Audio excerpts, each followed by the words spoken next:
Safwan. We're from Toronto, Canada.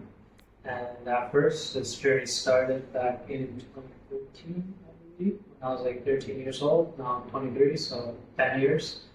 Originally, I got diagnosed with fistula in State Kids Hospital in Toronto. And at that time, they decided to put a ceton in and then put me on Remicade. After, I want to say like a year, I felt a lot better. So for 4 or 5 years, it was pretty good. Was able to do most activities, but then back when COVID started around like 2021, summer, I got a relapse and my fistula came back.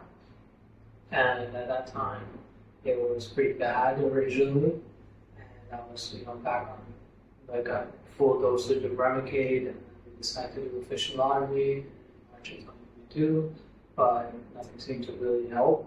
It got a little bit better, but at that point, the doctors were just saying that there was nothing much else that they could do, and I just have to live with it like that.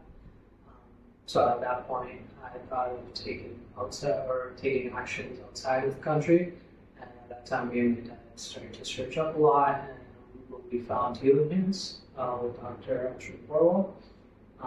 We decided to talk to some people. We talked to Dr. Snehal, and also another person that went in the clinic and had their surgery done, and they had nothing good things to say, so we decided to take a chance and come out here. And I'm happy to say that it went well. I'm completely fistula-free now. The staff here was definitely incredible from the moment that I came, even alongside Dr. Ashwin and everyone from the assistant surgeons, like Dr. Surat, and even, nurses, if you will, like Dr. Sahil. Everyone was great to me, and it was a bit of a burden, and I guess I always be scared whenever they try to touch or do things, but they're also were very accommodating with that.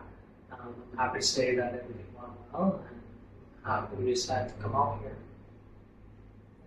Everyone from top to bottom, they're very well, they're very good, and they're very supportive. It's fun. I know it's been a tough patient, but they have taken care of them very well. And I really want to say thank you for everybody for their help and their support, especially to Dr. Porwal. Without him, Safwan will not be fistula-free today. Thank God he's today. If anyone, I guess, is out of options in their country, then might as well just take the chance and come over here. I don't think you regret it. Thank you.